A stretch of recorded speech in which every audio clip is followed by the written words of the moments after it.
So, good afternoon, you guys. I want to review the film The Bike Riders, and this is based on a book, and the book is based on interviews of members of a bike motorcycle club called the Vandals.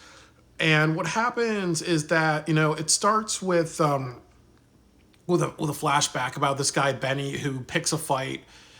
He goes to a bar, he gets a couple of drinks, and he wears colors, which is another word for like a jacket, in a bar where that's not really allowed. And then what happens is that he gets into a fight with people, and then what happens is that after that they talk about the biker gang, and it feels like they're just giving you information about the gang, and then later in the movie it kind of gets to a conflict. So I want to say a couple of things before I start. That first of all, I do have some Wikipedia notes because I do have sometimes when I watch a movie, I don't have everything correct, and I do want to make sure that I have everything correct just to remind me how the story goes. Just because I want to make sure you guys get accurate information. The first thing that I want to say about the film is that what killed the movie for me is that it was good. It kind of felt way too much like Goodfellas because the opening scene where Benny gets into a fight. There's a scene where somebody's gonna whack him in the back of the head with a shovel, and they do that freeze frame, and you hear his girlfriend's dialogue. His girlfriend's Kathy. Her dialogue, and it's narrating a story. So I felt like, oh my god, they're just ripping off Goodfellas, and that's not good because honestly, I think this film would have worked better as a drama.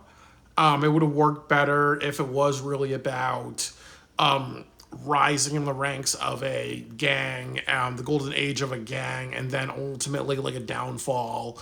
Almost like just going on a little too long, really. Almost like maybe more some just like the movie Scarface, like a little bit more like that, but a little bit more like tragic instead of more like actiony, like you see in Scarface. Like I think that was kind of really overlooked, and I definitely think with all the characters that I really wasn't drawn into anybody in this film. It felt, as I said, it felt very much like Goodfellas because what happens is that it's revealed that his girlfriend Kathy is actually narrating this whole story. She's being interviewed by this guy. She's being interviewed by this guy who Danny Lyon. In the notes it says he's a photography student, but he's also recording their voices because he wants to like write a book about their lives and the motorcycle gang, and then also take pictures and do like a bit like a book with images on the motorcycle gang. And she kind of gives dialogue, and then the problem with her is that she has a very weird sounding accent. Like she does remind me a little bit of like the women in Goodfellas, like how they had that very strong Italian accent. Like like the Italian accent in Goodfellas stood out, but her accent stood out. I'm like, where the hell is she from? I know like this is in the Chicago farmland area, Illinois farmland area, but I've traveled to the Midwest. I've not even heard anybody with an accent like that. I just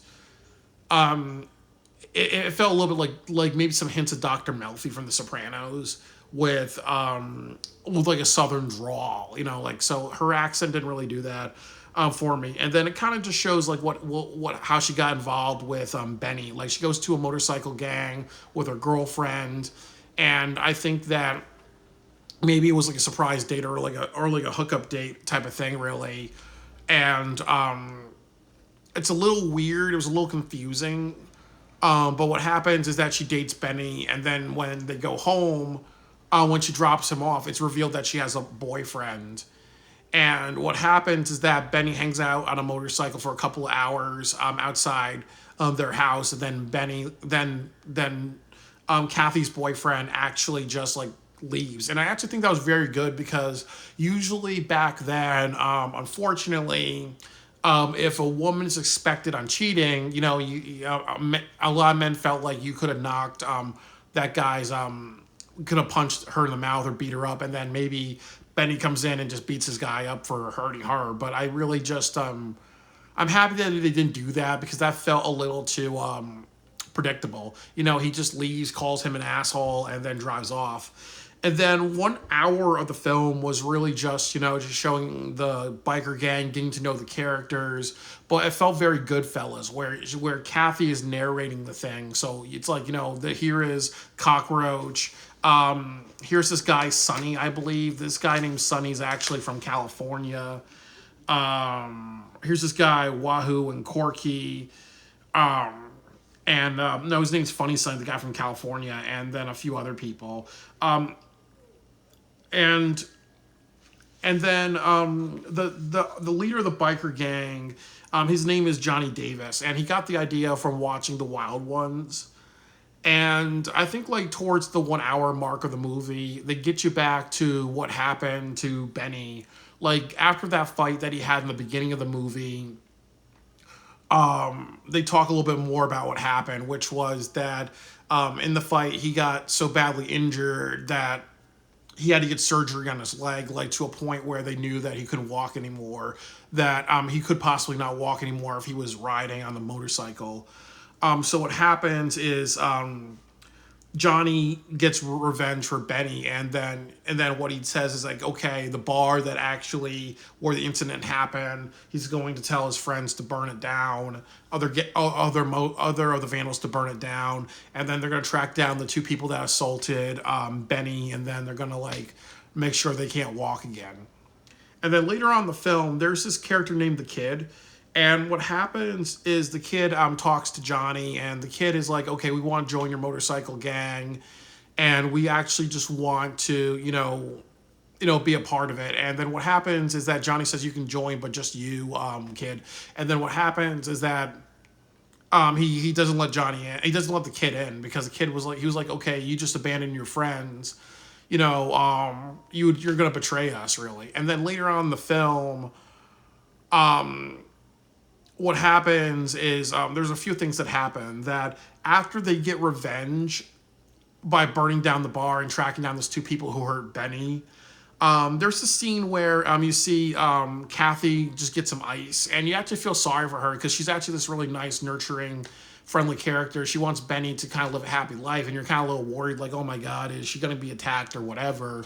Because, these guys just responded to that gang, those two people with violence. Is this going to be about these two rival gangs? You don't know where the movie's going to go at that point, but you kind of felt a sense of like, okay, I care about this character. She's in danger, and if a movie can do that, then it had some strikes of goodness. The next thing that happens is that they go to this party, and what happens is that Benny has to go to the hospital because this guy Cockroaches who's in their gang gets attacked by younger members who want to do whatever they want to do. And Cockroach is saying that he wants to be a police officer, he wants to quit the gang. So these new motorcycle members who are younger guys who want to do whatever they want, they decide to get justice and they beat the shit out of him. So Johnny tells Benny, you got to bring Cockroach to the hospital. And when that happens, Kathy's also at the party, and she and a few guys try to rape her. They actually drag her into a bedroom, and then Johnny walks in and then just breaks it all up, really. And there's really no consequences. He just tells them to get the fuck out of the party, and that's that. And this was also done this also takes place in the 60s and the 70s, so obviously you do an attempted rape. Back then, it was not treated like a big deal. Nowadays, you even attempt, you get killed on the spot, really, in gangs and other things like that. It's more serious nowadays because you don't hurt women and children. Back then, it was kind of more considered of defiling property because women were considered property, even generations ago. And I'm sorry, I know that's a little upsetting, but that's just the truth of it. So, Kathy, this motivates Kathy to want to get out of the gang and also say things like, who would want me after, if they did sexually assault me, like, who would want me? And that was also an attitude back then because then everybody knows, okay, a bunch of guys have been through you, you're trashy, you're not sacred because you've been defiled by many people, really. Again, that's an old school belief, really. I know, like, I was watching a film a few years ago. I don't remember the name of it, but it was with Adam Driver, and it was like, by Ridley Scott. It was like it was like The Last Duel, and that was the mentality back then. If a woman gets raped, there's a sense of she's defiled and do have nothing with her, because it's like, okay, she's almost like a whore because everybody's been inside her. And unfortunately, it's an old school attitude. And she kind of felt that way about herself. Like, okay, maybe Benny's going to see her as a whore or defiled because there's been multiple penises going off inside of her. Even though that was not a consensual choice. And I'm sorry, I know that's graphic, but it does kind of show a lot of how women were treated and how rape and rape myths were back then, because there were a lot of those going on back then. As somebody who's had relatives who've been sexually assaulted generations ago, I think it's important to share that. But Kathy really wants Benny to get out of this because she knows that's going to end with him dead. So Benny just decides to leave and goes away for like a year and a half, really. So what happens is that Johnny just continues with the gang. And then what happens is that the kid comes back and he says, okay, I want to challenge you. And they have a fight, and it's supposed to be a knife fight, but the kid brings out a gun, shoots Johnny, and then what happens is that the kid takes over the gang and they kind of do what they want. There's more organization and all that. Like, the problem with Johnny is that he really wanted to give up the gang. He was kind of almost like that old soul that really just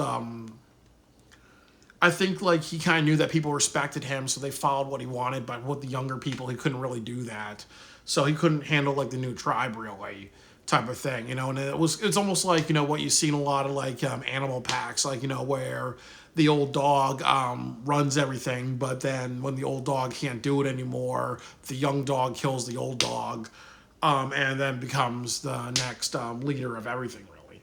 So. And then, it's revealed that actually Benny and Kathy both settled down in Florida, and that's the end of the film. And then you kind of see Benny hanging out with the cousin, and he kind of hears, like, motorcycles going off in his head, like, kind of like the ending of Goodfellas, like, the other thing, like, is it worth it? Do I want to go back to that? So it definitely felt a little like, it did feel like it took a lot from Goodfellas to a point where you kind of felt that it's almost like they didn't know how to. I think like they just didn't know how to edit this film, so they took inspiration from Goodfellas. But the problem is that one big trick in filmmaking is that you do not take from a popular film. You should take from esoteric films. If they watch a bunch of old biker films and a bunch of old like films that inspired Goodfellas, like any interview type of film or any like backstory of a gangster type of film, questioning if everything that he did was worth it, I think then this would have been a stronger film because at least people wouldn't get the references. Almost like how you watch South Park and Trey Parker and Matt Stone take a lot from movies, but they take a lot from esoteric films or films that are somewhat popular, but they also have their own ideas really. So it's so blended in together that you don't feel like South Park. You may get some references, but you don't see it as a copycat. Where I felt like the Goodfellas references are so obvious in this film, it felt like the editor really couldn't tell a film without copycatting, or the writers couldn't tell a film without copycatting Goodfellas. So I would say that I would not recommend this film for a couple of reasons. I think that as a filmmaker, I'm sorry, there's just a dead bug I want to remove. But as a filmmaker, I would say a couple of things. That when you watch this, you obviously know that they're ripping off Goodfellas. The next things that I do think that when you have 1 hour of explaining characters and it's somewhat interesting, but you're also doing the Goodfellas thing where you're actually playing montage music over everything, I would kind of say that, as I said, watch Goodfellas, don't watch this. I would say that if they really focus as a drama about a bunch of people who decide to have a gang, they have a bunch of fun, and then ultimately there's consequences for their action, and there's also a sense of, okay, these people are getting older, they are thinking about their mortality and responsibilities. The deaths of people are actually influencing people, like saying, you know what, I'm gonna die soon, and how do I want to die? Do I want to die by this gang, or do I want to die of old age? Do I want me and Kathy to actually settle down and have a family, or do we want to live a happy life? Oh well, Kathy was almost sexually assaulted. Isn't that a reminder that we're all vulnerable in this? That thought about vulnerability against invulnerability, and especially as you get older, you learn that you're less vulnerable because we all are closer to death, really. So I really, really think that that if they really focus on that in a drama and not trying to take a and not do it in the narrative way of Goodfellas, I think this would have been a way stronger piece than it actually is. So I don't think that I would recommend it for that reason. I think it's a good film, but I don't think that I would even want to actually watch it again or show it to anybody. Not saying that it's bad, but just saying that that it's nothing to miss.